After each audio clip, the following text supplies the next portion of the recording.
जय श्री राम सभी को।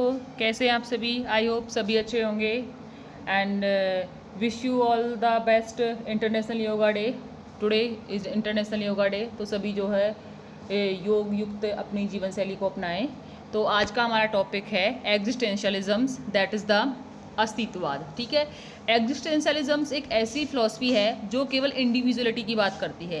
ये कहता है कि जो है व्यक्तित्व के ऊपर ज़्यादा ध्यान देना चाहिए, ये ग्रुपिंग की बात नहीं करती है। Existentialism is a modern philosophical movement that emphasize the individual freedom, choice, responsibility and the personal existence. किसकी बात करता है? इंडिविजुअल की, फ्रीडम की, चॉइस की, रेस्पॉन्सिबिलिटी और आपके खुद के पर्सनल एग्जिस्टेंस की, आपका खुद का अपना एक व्यक्तित्व क्या है। According to existentialist, a person create the meaning and purpose of life through their own action and decision. अस्तित्ववादी कहते हैं कि एक व्यक्ति जो होता है ना, अपनी लाइफ का पर्पस और अपनी लाइफ का मीनिंग जो है खुद से ही डिसाइड करता है। किसके थ्रू डिसाइड करता है? अपने एक्शन से और अपने जो है डिसीजन से। ठीक है, उससे वो डिसाइड करता है। तो फेमस स्टेटमेंट दिए यहाँ पे, एग्जिस्टेंस प्रेसीड द एसेंस, यानी अस्तित्व जो है सार से पहले आता है। जब आपका अस्तित्व नहीं होगा देन आपका जो एसेंस भी, एग्जिस्टेंस भी नहीं होगा। This means that a person is not born with a fixed nature और पर्पज़, कि कोई भी पर्सन जो है एक फिक्स्ड पर्पज़ के लिए नहीं पैदा हुआ है कि भाई आपका पर्पज़ ये है। नहीं, वो डिसाइड कैसे होता है? वो हम करते हैं through choice, through action and one one's create one's identity, कि हम खुद से जो है अपनी आइडेंटिटी के बेस पे, अपनी चॉइस के बेस पे अपने पर्पज़ को जो है डिसाइड करते हैं। ना कि ये कि भाई कोई बच्चा पैदा हुआ है तो उसका पर्पज़ जो कोई भी पहले से डिसाइड करके रख लेगा। डेफिनेशन क्या है एग्जिस्टेंशियलिज्म की? It is a philosophy that focus on human existence, freedom, individuality, response and the search for meaning in life. उन्होंने कहा है कि ये एक ऐसी फिलॉसफी है जो फोकस करती है मनुष्य के अस्तित्व पर, फ्रीडम पर, इंडिविजुअलिटी के ऊपर और उसकी ज़िंदगी की लाइफ के ऊपर। क्या उसकी लाइफ का मीनिंग है, क्या उसकी लाइफ का एक अर्थ है। अब यहाँ पे कुछ फिलोसफर्स हैं जिन्होंने मेन रोल प्ले किया है। फादर ऑफ एग्जिस्टेंशियलिज्म जो है वो सोरेन किरकेगार्ड को कहा जाता है। Soren Kierkegaard was the only person in existentialism who believe in the God. जो गॉड में बिलीव करते हैं वो सोरेन किरकेगार्ड हैं, बाकी और कोई बिलीव नहीं करता था।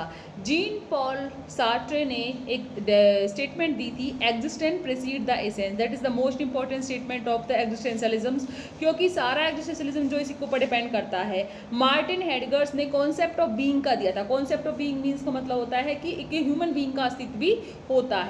कार्ल जेस्पर्स ने ह्यूमन फ्रीडम एंड कम्युनिकेशन की बात की थी और फ्रेडरिक निश्चे ने individualism and the self creation की बात की थी। That is all the philosopher of the existentialism. क्योंकि मैं आपको हर बार बताती हूँ इज़म में कि आपके जो हैं फिलोसफर्स आपको पता होने चाहिए पर्टिकुलरिज्म के अंदर कौन फिलोसफर है, क्योंकि ये आपको जो है पूछे जाते हैं। नेक्स्ट करते हैं, हमारा मेन प्रिंसिपल्स क्या हैं एग्जिस्टेंशियलिज्म के। ये इंडिविजुअलिटी की बात करता है। ये कहता है every person is unique and important, हर व्यक्ति जो है अलग है और इम्पॉर्टेंट है। फ्रीडम ऑफ चॉइस है, चयन की स्वतंत्रता है। Human being are free to make their own decisions, हमें चॉइस है अपने एक्शन की, अपने पर्पस की, सिलेक्शन ऑफ द गोल की, सिलेक्शन ऑफ द ऑब्जेक्टिव्स की। तो हमें चॉइस है अपनी लाइफ को अपनी तरीके से जीने की। Responsibility, with freedom comes responsibility for one action. जब आपको फ्रीडम के साथ ही क्या करना है, आपको अपनी रेस्पॉन्सिबिलिटी को लाना है और अपने कार्य को पूरा करना है। Search for meaning, search for meaning, जीवन का क्या अर्थ है भाई? जब आपके जीवन का कोई अर्थ ही नहीं है, that is the your life is the useless. People must create meaning in their own life, लोगों को अपनी लाइफ का एक जो मीनिंग है वो क्रिएट जरूर करना चाहिए। सेल्फ रियलाइजेशन, आत्मबोध की बात करता है कि education should help individual understand their self. Education क्या करती है? हमारी हेल्प करती है कि हमें अपने आप को समझना है, हमें रियलाइज़ करता है हु एम आई, क्या हूँ मैं, ठीक है, क्या मेरी लाइफ का उद्देश्य है। ये तब तक नहीं होगा जब तक आप अपने बारे में, स्वयं के बारे में नहीं जान पाओगे। तो सेल्फ रियलाइजेशन जो होता है ह्यूमन बीइंग की लाइफ में मोस्ट इंपॉर्टेंट होता है। To know your self, to know your inner soul, to know your inner strength and weakness and your all the actions. Next है ऑथेंटिक लाइफ, प्रमाणिक जीवन है। A person should live according to their own values and belief. ये existentialism कहता है एक व्यक्ति को ना अपनी खुद की वैल्यू और बिलीफ के साथ ही अपनी लाइफ को स्पेंड करना चाहिए, ना कि कोई दूसरा पर्सन उसकी लाइफ में वैल्यूज़ और बिलीफ को क्रिएट करे। अब एग्जिस्टेंशियलिज्म और एजुकेशन क्या है? एजुकेशन की कैसे बात करता है? ये कहता है अकॉर्डिंग टू एग्जिस्टेंशियलिज्म कि which type of education should be provide to the child, किस तरह की एजुकेशन बच्चों को प्रोवाइड की जानी चाहिए। तो इनके अकॉर्डिंग जो एम ऑफ एजुकेशन कैसे होने चाहिए, ऑब्वियसली सी बात है डेवलपमेंट ऑफ इंडिविजुअलिटी, जो कि मैं आपको पहले बता चुकी हूँ कि ये ग्रुपिंग को बिलीव नहीं करता है. It does not believe in the grouping, it believe on the individuality. You are only individuals, you have life, you are the choice, you have the purpose in your lifes. तो आप अपने ऊपर focus कीजिए, ना कि other के ऊपर. Self realisation की बात करता है, जो कि मैं आपको क्लियर कर चुकी हूँ. Know your inner strength. Independent thinking, you are free in your thoughts, in your belief, in your values. Decision making ability, if a person is free to think about the certain things around him, then he has the ability to decision making of their life. क्या उसको अपनी life में करना है, क्या उसको बनना है, तो उसका हमारी डिसीजन मेकिंग एबिलिटी होनी चाहिए. और personal responsibility toward the social, responsibility toward the personal, political, nation. ठीक है, हमारी खुद की रेस्पॉन्सिबिलिटी है कि अगर हम किसी चीज़ के लिए हैं तो जो भी हमारे आसपास सराउंडिंग चीज़ें हैं हम उसके लिए रेस्पॉन्सिबल भी हों. तो that is the aim of according to existentialisms. Curriculum कैसा होना चाहिए? The curriculum should be the flexible and the learner centred. ठीक है, कैसा होना चाहिए? फ्लेक्सिबल होना चाहिए. It should be change according to the times. जैसा टाइम है वैसे आप बदलाव लाइए. लर्नर सेंटर होना चाहिए, क्योंकि learner centre means it should be according to the need and nature of the child. बच्चों के अकॉर्डिंग होना चाहिए. Literature, art, philosophy, humanity are emphasize. Subjects according to students interest. Subject कैसे होने चाहिए? बच्चों के इंटरेस्ट के अकॉर्डिंग होना चाहिए.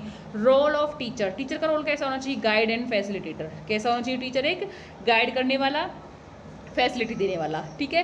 Create opportunity for independent thinking. एक टीचर ऐसा होना चाहिए जो बच्चों को स्वतंत्र रूप से सोचने के लिए ऐसे अवसर प्रदान करे कि बच्चा जो है स्वतंत्र रूप से सोच सकता है. Help student make responsible choice. साथ साथ में बच्चों की हेल्प करे कि वो इतने केपेबल बन जाएं कि अपनी चॉइस के से जो हैं चीज़ों को चूज़ कर सकें.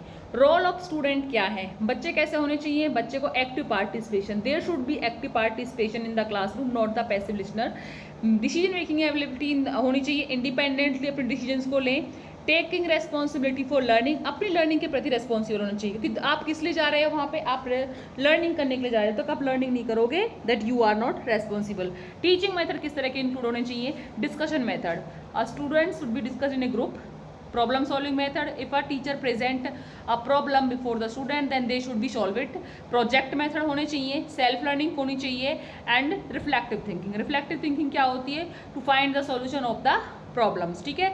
एंड रिफ्लेक्टिव थिंकिंग में हम क्या करते हैं? रिफ्लेक्टिव थिंकिंग में जो होते हैं हम अपने खुद के बारे में सोचते हैं. ठीक है, अपने बारे में सोचना, अपनी कमियों के बारे में, अपनी अच्छाइयों के बारे में सोचना, एंड देन कंक्लूजन तक पहुंचना. डिसिप्लिन कैसा होना चाहिए? Self discipline is more important than external discipline. देखिए, एक्सटर्नल डिसिप्लिन क्या होगा? आप कुछ टाइम के लिए डिसिप्लिन रहोगे. टीचर का डर है, पेरेंट्स का डर है, वो एक लिमिटेड टाइम के लिए जो है रहेगा. ठीक है. लेकिन जब तक आप सेल्फ डिसिप्लिन नहीं होंगे आप कुछ भी नहीं कर सकते हो. इनर डिसिप्लिन मोस्ट इंपॉर्टेंट होता है, क्योंकि हमारी पूरी जो लाइफ होती है वो इनर डिसिप्लिन के ऊपर ही जो है बेस्ड होती है. तो self discipline is more important than the external discipline. Merits क्या है? डेवलप इंडिविजुअलिटी, क्रिएटिविटी को फॉलो करता है, इंडिपेंडेंट थिंकिंग को प्रमोट करता है, builds responsibility and help in self understanding. It has some demerits and limitations. क्या है? Too much emphasize on individual freedom. क्योंकि ज़्यादा एम्फेसाइज किसके ऊपर दे रहा है? भाई इंडिविजुअल को फ्रीडम दो, फ्रीडम दो, फ्रीडम दो. अब हर चीज़ में तो बच्चों को जो है, बच्चा हो या इंडिविजुअल हो, फ्रीडम नहीं दी जा सकती है. तो इतनी एक्सेसिव जो है हम फ्रीडम भी नहीं दे सकते हैं. Difficulty to apply in large classrooms. क्योंकि ये इंडिविजुअलिटी की बात करता है, एक व्यक्ति की बात कर रहा है, तो आप इसको जो है एक बड़ी क्लास में अप्लाई नहीं कर सकते हो. मे नेगलेक्ट द सोशल वैल्यू. क्योंकि सोशल वैल्यू की ये कहीं पर भी बात नहीं करता है, तो ये उनको भी नकारता है. And lake of the structured curriculum. और करिकुलम जो स्ट्रक्चर करिकुलम है उसका भी जो है इसमें अभाव है. आई होप आपको जो ऑल कॉन्सेप्ट क्लियर होंगे.